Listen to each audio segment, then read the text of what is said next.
So हे बघा इकडे छत्र्या पण भेटतील तुम्हाला बघायला नवरात्रीसाठी स्पेशल.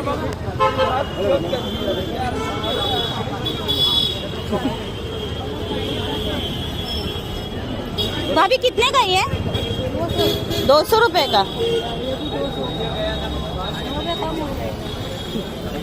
सो हे बघा 200 मध्ये तुम्हाला इथे छत्र्या बघायला भेटतील नवरात्रीसाठी. पकड.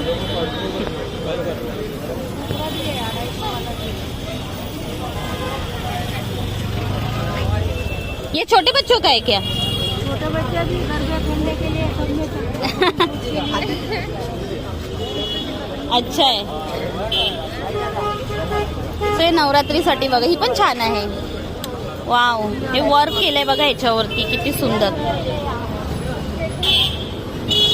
कमी पण होणार प्राइस याची.